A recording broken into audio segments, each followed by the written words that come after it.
안녕하세요. 코비사의 피터입니다. 네, 가상자산 시장이 요 며칠 사이에 빠르게 회복을 하고 있습니다. 비트코인 가격이 한때 3만 달러를 하회했었는데 딱히 이것 때문이다 하고 지적할 만한 이유가 있는 것처럼 보이지는 않습니다. 요 며칠 사이에 뉴스 플로우를 보면은 뭐 여러 가지 종합적인 것 같아요. 구독, 좋아요, 알림 설정 부탁드릴게요. 일단 2주 전부터 있었던 몇 가지 퍼드가 현실화되지 않고 있는 것들이 있죠. 그 중에 첫 번째는 이제 금리 인상에 대한 우려.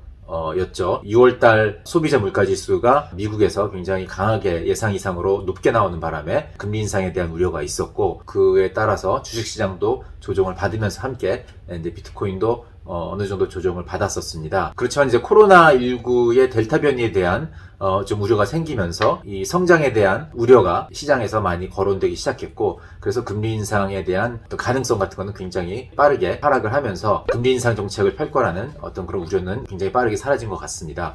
두 번째로는 이제 그레이스케일 퍼드가 있었죠. 그레이스케일 주식 GBTC의 락업 물량이 대량 7월 달에 해제가 되면서 비트코인의 가격 하락으로 이어질 것이다라는 우려가 있었는데, 지금 실제로 럭값이 7월 달에 예상된 거의 반 정도가 풀렸습니다. 그런데 뭐 이렇다 할 움직임은 보이고 있지 않고요. 이 GBTC의 락값 해제가 되면서 이제 GBTC가 매도 물량으로 많이 나오게 되면서 지금 현재 10% 정도에서 형성되고 있는 디스카운트가 더 늘어날 거라는 어떤 그런 우려도 있었는데, 실제로 지금까지는 디스카운트 레벨은 그렇게 크게 변화가 없습니다. 물론 앞으로 한 일주일 정도 7월달이 남았기 때문에 추가적으로 락업이 해제될 물량들이 남아있기는 한데, 이번 주를 잘 넘기면은 그레이스케일 퍼드에 대한 어떤 우려는 많이 좀 잠식이 되지 않을까 이렇게 생각이 됩니다. 네, 그리고 또 중요한 뉴스가 지난주에 있었던 비워드 컨퍼런스였는데, 뭐 많은 사람들이 일론 머스크가 스피커로 컨펌이 되면서 뭔가 우호적인 발언이 나올 거를 기대를 하고 있었습니다.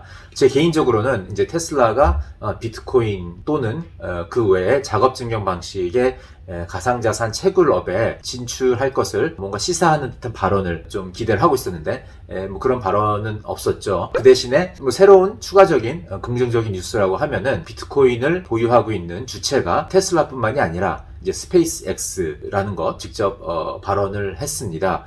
이제 재미있는 거는 저희가 일론 머스크의 빅 플랜에 대한 영상을 찍으면서 앤소니 스카라무치의 트윗을 언급을 했었죠. 앤소니 스카라무치의 트윗에 의하면은 일론 머스크는 $5 billion 정도의 비트코인을 개인적으로, 그 다음에 스페이스X와 테슬라 이렇게 보유를 하고 있다는 트윗을 보냈었습니다.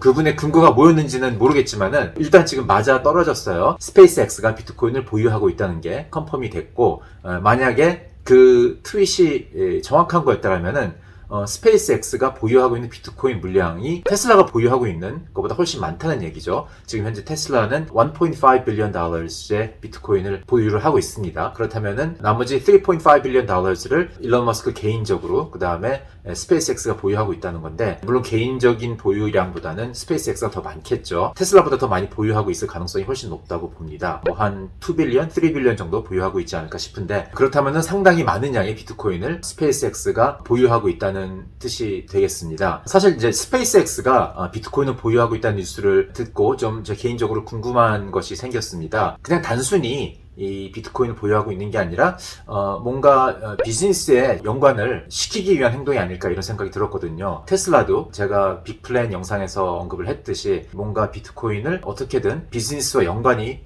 되게 할 가능성이 높다는 걸 말씀을 드렸는데, 이제 그 이유는 왜냐하면 테슬라는 기본적으로 자동차 회사가 아니라 재생에너지 회사라고 이렇게 생각을 하고 있기 때문에, 그런 면에서 재생에너지 비즈니스를 부트스트래핑 하는 역할을 비트코인이 해주기 때문이죠. 이제 부트스트래핑이라는 단어는 스타트업이나 이제 VC에서 많이 쓰는 단어인데, 이제 초창기에 어떤 수요가 충분히 자연적으로 생성이 되지 않을 때 사업의 초기 활성화를 위해서 행하는 많은 노력들을 이 단어를 사용을 해서 말을 합니다. 지금 테슬라의 경우도 비용 대비 매출이 충분히 일어나지 않고 있기 때문에 정부의 보조금으로 흑자를 만들어 나가고 있는 상황이고요. 이런 과정에서 비트코인을 채굴함으로써 일종의 정부 보조금에서 자유로운 사업 구조를 가능하게 할 수 있는 거죠. 같은 이유로도 이제 스페이스X가 비트코인을 뭔가 잘 활용을 한다면은 스페이스X 자체에 굉장히 큰 롱텀 플랜이 있죠. 화성에 진출을 하는 그게 이제 스페이스X의 롱텀 플랜인데 그런 원대한 목적을 달성하기 위해서 비트코인이 유용하게 활용이 된다면은 스페이스X가 지금 현재 비트코인에 투자한 것도 굉장히 의미 있는 행위가 아닐까 이렇게 생각이 됩니다. 그래서 스페이스X에 대해서 조금 제가 개인적으로 이것저것 알아봤어요. 네, 스페이스X는 사실상 지금 현재는 미상장 회사이기 때문에 뭐 많은 정보가 공개되어 있지는 않습니다. 테슬라처럼. 그런데 뭐 아시는 분들은 다 아시겠지만은 아주 획기적인 방법으로 로켓 런칭에 대한 비용을 엄청나게 줄였죠. 그래서 굉장히 낮은 비용으로 전에는 상상도 못했던 그런 비용으로 로켓 런칭을 가능하게 했고요. 그 덕분에 여태껏 불가능하다고 여겼던 많은 일들, 화성에 인류를 보내는 것까지 포함을 해서 조금씩 현실에 다가가고 있는 이제 그런 상황인 거죠. 이제 화성에 가는 거는 장기적인 목적인 거고 그 전에 이 회사를 이제 흑자를 유지해야 되기 때문에 여러 가지 비즈니스를 구상을 하고 있습니다. 예를 들어서 나사를 포함한 인공위성을 설치해야 되는 그런 니즈가 있는 민간 기업체들을 대상으로 대신 로켓 런칭을 해주는 서비스를 제공하면서 수익을 얻고 있죠. 스페이스X는 테슬라와 달리 지금 현재 흑자라고 알려져 있습니다. 뭐 그렇긴 한데 이제 추가적으로 더 많은 수익을 내야지 그 장기적인 화성에 가는 목적을 달성하기 때문에 꾸준히 여러 가지 비즈니스 아이디어를 찾고 있는 거죠. 이제 그 중에 하나가 스타링크라는 회사입니다. 이제 스타링크는 어떤 회사냐면은 인공위성을 사용한 브로드밴드 인터넷 커넥션을 제공해주는 목적으로 설립된 스페이스X 산하에 있는 자회사입니다. 이 회사에 대한 아이디어는 2015년에 처음으로 언급이 됐고 이제 2018년부터 이제 본격적으로 인공위성을 쏘아 올리면서 스타링크의 새틀라이트 인공위성들이 깔리기 시작한 거죠. 그래서 2018년 이후로 지난 3년간 20개의 로켓이 런칭이 돼서 한 1000개 이상의 인공위성이 지금 우리 하늘 위에 떠돌아다니고 있습니다. 그리고 지금 한 10,000명 정도의 사용자들이 베타 테스팅에 참여를 하고 있고요. 스타링크의 목표는 2027년까지 42,000개의 인공위성을 쏘아 올려서 인공위성들을 사용을 한 새로운 인터넷 브로드밴드 커넥션을 형성하겠다는 그런 계획입니다. 42,000개 인공위성, 이게 엄청난 숫자예요. 생각을 해보면은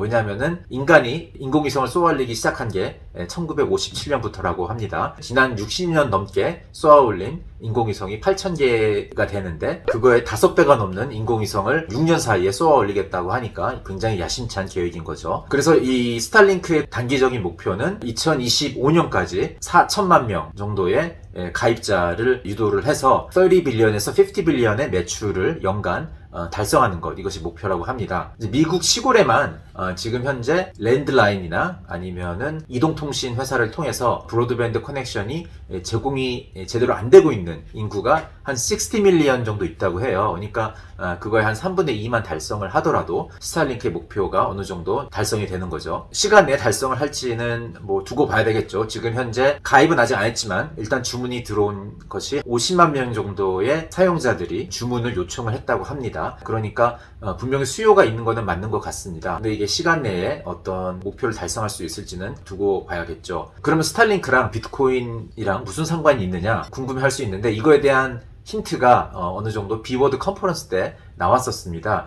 이 부분이 언론에 전혀 언급이 안 되고 있어서 저는 의아해하긴 한데 제 생각에는 비 컨퍼런스에서 일론 머스크가 했던 발언 중에 가장 재미있는 부분이라고 생각이 돼요. 일단 스페이스X가 비트코인을 갖고 있다는 거를 인정을 한 다음에 그 다음에 그런 관점에서 봤을 때 굉장히 재미있는 질문이 나왔었습니다. 무슨 질문이었냐면은 스타링크의 인공위성이 지금 1000개 넘게 지금 하늘 위를 돌아다니고 있고 거의 4만 개의 목표를 달성하기 위해서 계속 쏘아오고 있는 이런 상황인데 이러한 스타링크 인공위성에 비트코인 풀 노드를 설치를 해서 이 인공위성들이 채굴을 하게끔 비트코인 채굴을 하게끔 한다면은 굉장히 좋은 아이디어일 것 같은데 어떻게 생각하느냐 라는 질문을 진행자가 했습니다. 그거에 대해서 일론 머스크는 이렇게 답을 했죠. 사실 이 아이디어를 몇 년 전에 자기 팀하고 의논을 했었다. 그런데 굉장히 뭐 나쁘지 않은 아이디어 같다는 뉘앙스로 발언을 했습니다. 왜냐면은 만약에 우주에서 히터가 필요를 하는 상황이 왔을 때 그럴 때 그냥 단순하게 히터만 만드는 게 아니라 비트코인을 채굴을 하게 되면 거기서 열이 발생을 하니까 히터 역할도 하는 거고, 그 다음에 스타링크를 사용을 했을 경우에는 그렇게 채굴된 비트코인이 실제로 인터넷과 연결이 되어 있기 때문에 얼마든지 유동성 있는 자산으로서의 역할을 할 수가 있는 거고요. 그 다음에 유동성 있는 자산 역할을 하면서 앞으로 인공위성을 쏘아 올릴 때 필요한 어떤 비용 조달에도 동원이 될 수 있다는 거죠. 이제 그렇게 됐을 경우에는 스페이스 히터의 역할과 인터넷 커넥티비티 역할과 그다음에 비트코인 마이닝, 이 세 가지를 한 번에 해결할 수 있는 어떤 그런 솔루션이 될 수 있기 때문에 굉장히 좋은 아이디어 같다라는 취지의 발언을 했습니다. 현실이 될지 안 될지는 우리가 좀 기다려 봐야 되겠지만은 어쨌든 발상으로는 굉장히 재미있는 것 같습니다. 우리가 이거에서 알 수 있는 건 뭐냐면은 우리가 비트코인이라는 기술을 특히 한국에서는 굉장히 바라보는 시각이 제한적인 것 같습니다. 계속해서 대중매체에서 나오는 이슈는 이것이 화폐냐 아니냐 이런 논의, 아니면은 이것이 뭐 범죄에 사용되느냐 아니냐 뭐 이런 논의, 자금 세탁 관련해서는 어떻게 관리를 할 것이냐 뭐 이런 논의. 근데 물론 다 중요한 논의이긴 합니다. 그렇지만은 조금만 줌아웃해서 큰 그림을 보면은 이 기술이 할 수 있는 역할은 너무나 무궁무진한 거죠. 이 기술을 정책을 만드시는 분들이나 일반 사용자들이나 아니면 민간 사업체들이나 줌아웃해서 넓은 관점에서 보면 좋을 것 같습니다. 그런 굉장히 좋은 예가 지금 말씀을 드린 스타링크랑 접목을 했을 때 생길 수 있는 어떤 그런 시너지, 이런 것들이 좋은 예인 것 같아요. 네, 이런 면에서 일론 머스크 뭐 많은 분들이 좋아하기도 하고 싫어하기도 합니다. 근데 한 가지 확실한 거는 일단 일론 머스크의 생각하는 그 스케일 자체가 굉장히 다르기 때문에 우리가 이제 그분의 어떤 트윗의 이런